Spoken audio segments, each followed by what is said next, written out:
Olá, amigo do Efluente, seja bem-vindo a mais um episódio do EfluenteCast, um podcast onde um doutor em engenharia e um engenheiro ambiental, um professor e um aluno, um consultor ambiental e um operador de estações, um pai e um filho discutem e trocam ideias sobre o tratamento de águas efluentes. Esperamos que vocês gostem. Olá, amigo do Efluente, tudo bem? Estamos aqui retornando com a série que a gente está falando sobre tratamentos físicos. Então já conversamos aí sobre gradeamento, peneiramento, caixa de areia, caixa separadora de água e óleo, sedimentação, e agora a gente vai falar sobre flotação, tá? Então vamos discutir algumas coisas sobre taxa de aplicação, parte de microbolha, processo, algumas diferenças entre flotadores retangulares e circulares, beleza? Se quiser dar início. E aí, pessoal, tudo bem? Então, com relação ao flotador, alguns aspectos importantes que a gente pode trazer para vocês, né, diante da nossa experiência. Quando a gente fala de flotador, é hoje certamente um equipamento muito utilizado, cresceu muito nos últimos anos a utilização do flotador. Quase toda estação tem. É difícil uma estação hoje que não tenha um flotador, então a aplicação vai desde uma área de saneamento, que talvez tenha sido a mais resistente a aderir a esse tipo de tecnologia, quanto a outras que já há muito tempo, como a indústria de alimentos, por exemplo, há muito tempo já utilizam o flotador. O que aconteceu nesse tempo em que poucos usavam para que hoje, né, praticamente a maioria usa, são diferentes situações, né? Eu acho que a questão dos produtos, a gente vai fazer um episódio específico sobre coagulação e floculação, né? Isso mudou bastante, evoluiu muito, mas acho que especialmente a geração de bolha, o processo de separação em si utilizado no flotador, eu acho que esse evoluiu muito nesse tempo e facilitou, né, a questão da aplicação dessa tecnologia. Quando a gente fala de flotação, apesar de a gente estar falando de um processo físico, dificilmente a flotação vai estar associada somente a um processo físico. A flotação mas ela quase nunca vai estar sozinha, né? Se a gente pensar uma caixa separadora água-óleo, uma caixa de gordura, que a gente nem falou, porque, né, praticamente não se usa mais, é um processo físico de flotação, certo? Só que aqui a gente vai estar fazendo não uma flotação natural, né, mas uma flotação forçada, artificial, né?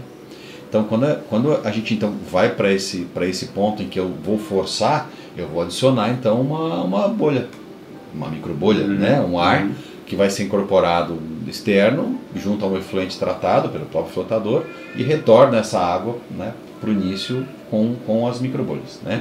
Que seria hoje, já indo para o caminho das microbolhas, o mais utilizado, né? Então, se a gente mais fácil, né? Hoje costuma ser muito eficiente o sistema de microbolhas. Já peguei várias situações onde o sistema estava um caos, não funcionava, a gente foi lá, a microbolha não estava funcionando.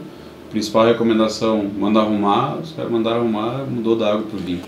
Isso durante muito tempo foi um problema, né? De que não se entendeu nas estações de tratamento com flotação que a microbolha era um agente, vamos dizer assim, crucial. Se eu não tinha uma bolha pequena, eu não tinha uma boa separação. Pelo contrário, o flotador ele passava a ser um problema, porque ele não conseguia fazer a separação. Então, de novo, como é que eu meço a ideia da separação, né, da boa eficiência, vamos dizer assim, do flotador?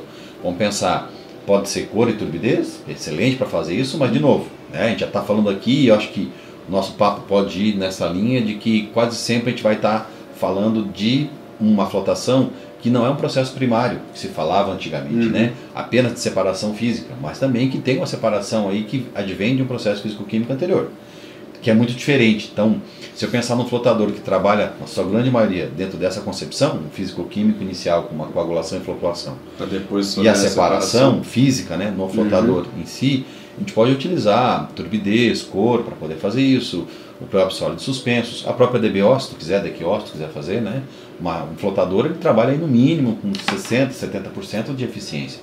Pode ir a 98%, 99%, dependendo do tipo de efluente, em termos de eficiência de remoção de carga orgânica, né? Então, e dá para avaliar a própria microbolha, né? Hoje quase todos os sistemas têm um ponto de coleta na linha de microbolha, então tu consegue avaliar ela se formando e quanto tempo ela leva para se dissipar, né? É muito comum a gente fazer isso, né? Quando faz a programação, um start de um flotador ou alguma coisa assim, é ter essa coleta, além de cuidar a pressão de operação dele, né? Que tem essa geração. E eu acho que uma dúvida que muita gente tem, e que nós durante muito tempo tivemos, era, mas por que essa diferença de preço tão grande de um flotador para outro, né? De um flotador que tem um outro sistema que não é microbolha, seja lá Venturi ou qualquer outro tipo de geração que não é o sistema, né? Por ar dissolvido, que então você gera a bolha, pressuriza, e aí você gera uma bolha de pequeno tamanho, né, de pequeno diâmetro, que faz toda a diferença no processo de flotação. Se a gente pensar nos flotadores antigos, eu tinha que ter um tempo de residência no mínimo de 20 minutos a meia hora, né? No mínimo, porque eu tinha todo um processo que eu gerava a bolha, então daqui a pouco eu terminava com destruía com um pedaço do floco, né? Então até que ele se formava de novo e eu conseguia, dentro do processo do flotador, fazer um tratamento físico-químico, né? Coagulação e floculação, e também o processo de separação.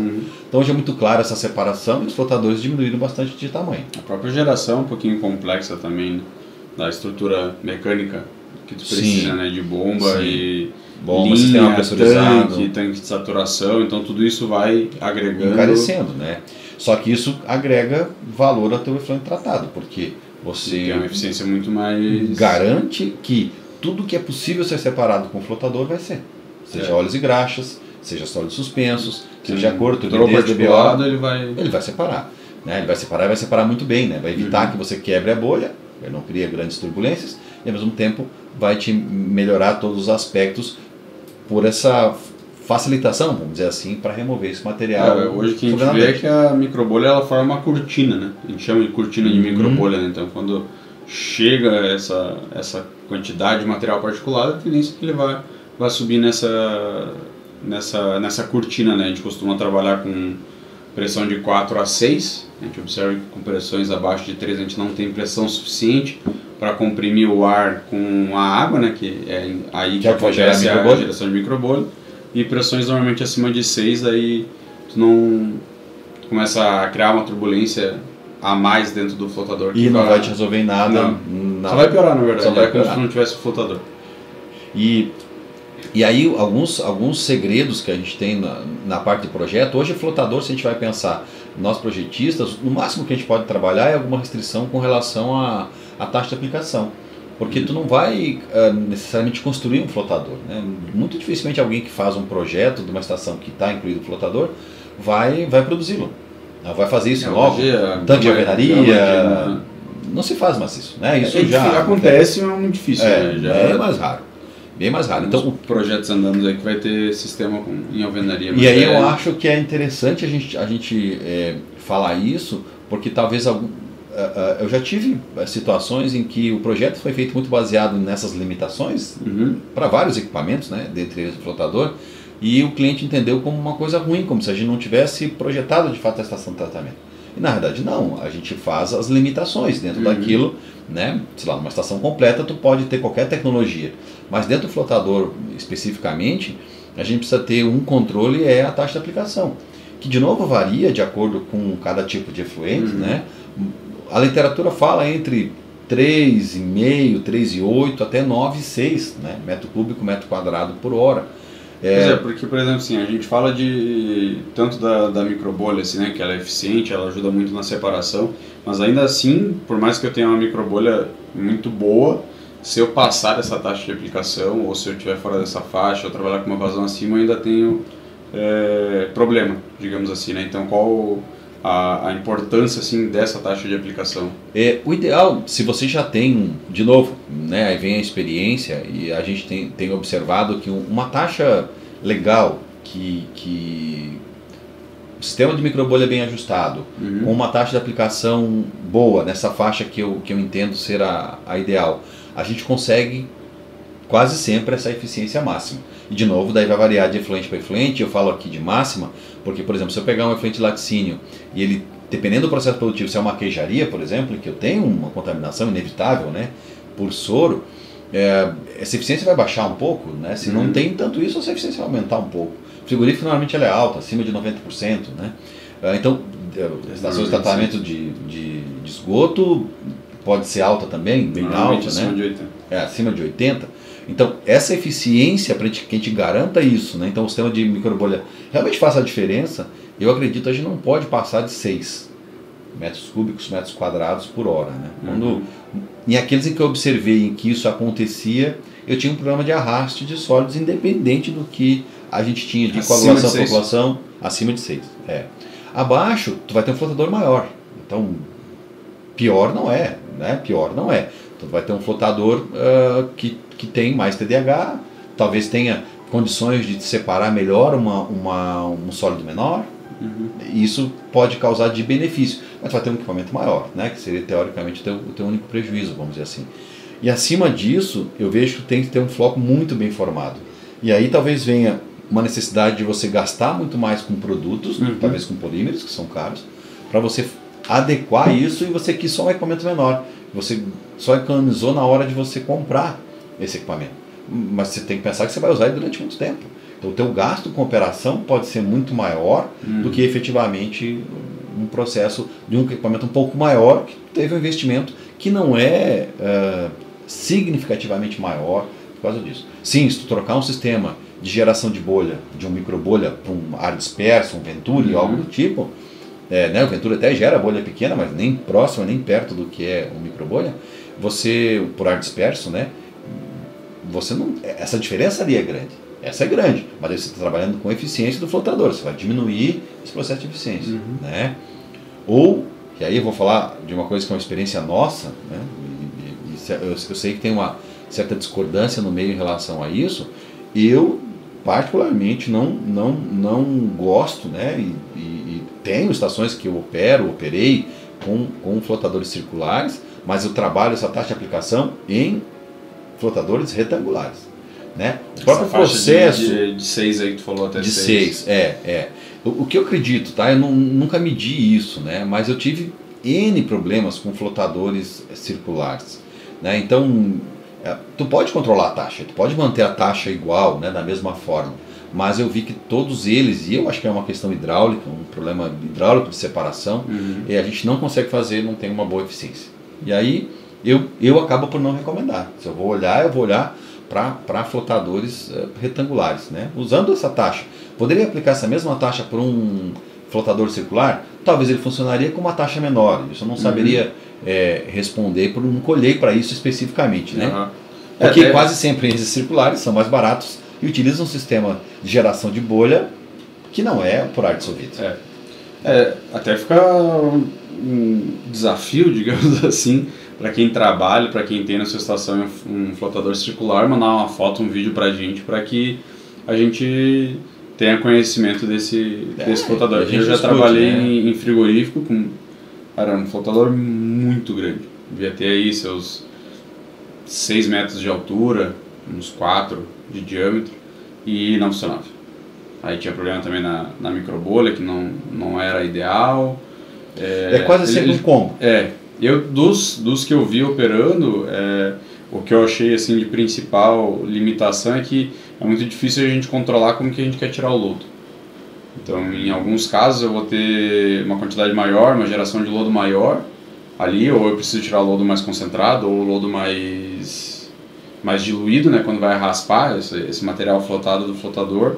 E nos circulares, pelo menos que eu vi operando até hoje, não tem tanto esse controle como nos retangulares, que é muito mais fácil, porque tu consegue controlar a camada de líquido, né, do flotador pelo vertedor.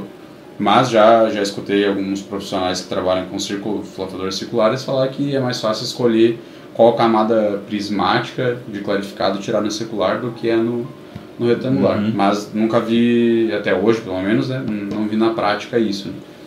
De novo, né, a gente sempre fala aqui da nossa experiência, né? A experiência tem as nossas limitações, né? Mas do que a gente viu até hoje, eu acredito que é um pouco por aí, né? A gente trabalhar no retangular, a do ar dissolvido eu tenho convicção, né? Então, até hoje não consegui ver nada, absolutamente nada contrário a isso, porque e isso foi uma feira, a gente trabalhando, discutindo, né?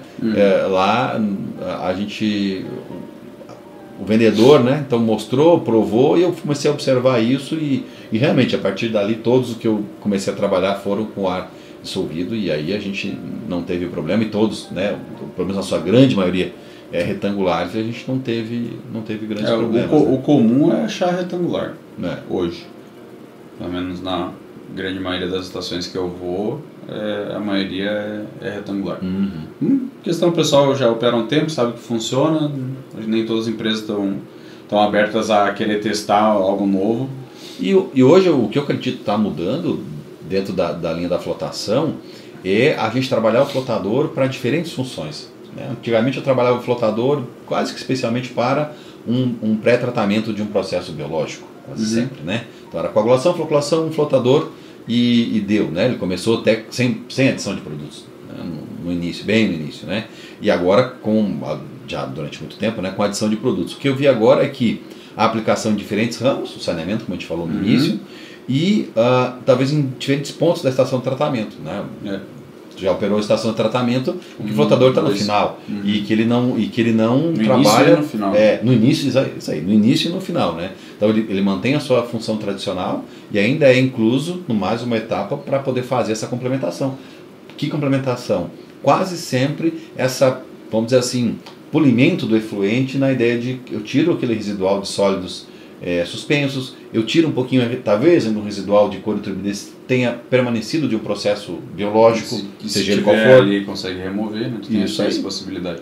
Vou adicionar só polímero, vou adicionar talvez só um coagulante leve, uma pequena concentração, só realmente para formar um pequeno floco e clarificação e que eu possa destinar esse efluente, até porque não pensar em algumas coisas, né, nessa linha de reuso. Eu acho que o flotador com físico-químico, né, no final pode ajudar bastante e a gente já tem visto as aplicações nesse sentido, né? Eu fui em uma outra aplicação também que eu não tinha visto ainda, fui no frigorífico, onde eles tratam o efluente com lodo ativado, eles também têm um flotador no início, e aí eles usam o flotador secundário para pegar essa saída do lodo ativado. Aí eles flotam esse lodo e eles usam esse lodo que foi raspado para controlar o nível de lodo no reator.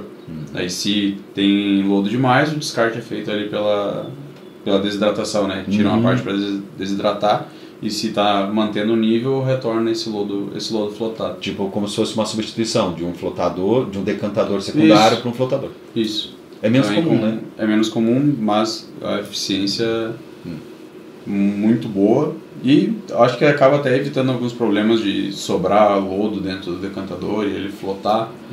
Foi uma aplicação que eu não tinha visto ainda, mas que se mostrou bem eficiente.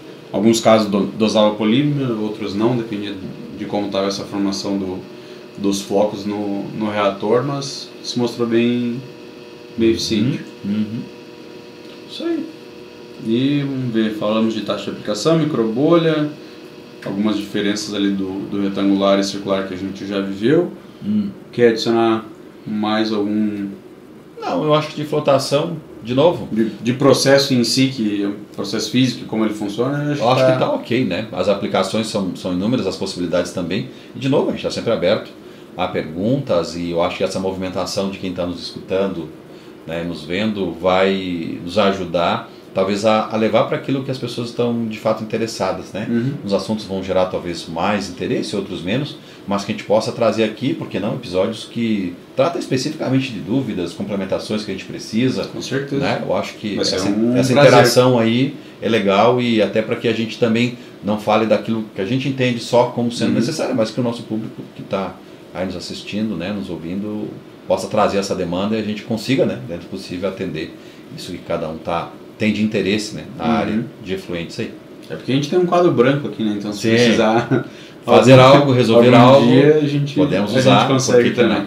Beleza? Então acho que sobre flotação era mais ou menos isso, né? Agora os próximos episódios a gente deve dar uma sequência aí à parte de tratamentos físico-químicos. Beleza? Valeu, pessoal, até uma próxima. Um abraço, até o próximo episódio. Fala, amigo do Efluente, chegamos ao final de mais um episódio do Efluente Cast. Se tu gostou, por favor, deixa aqui o teu like. Se tu não gostou, deixa aqui a tua sugestão para que a gente possa aprimorar cada vez mais os nossos episódios. E por favor, não esquece de compartilhar esse episódio com o teu chefe, teu colega, um ex-colega de faculdade, alguém que possa também apreciar o conteúdo que a gente tem a oferecer, beleza? Até a próxima, um abraço!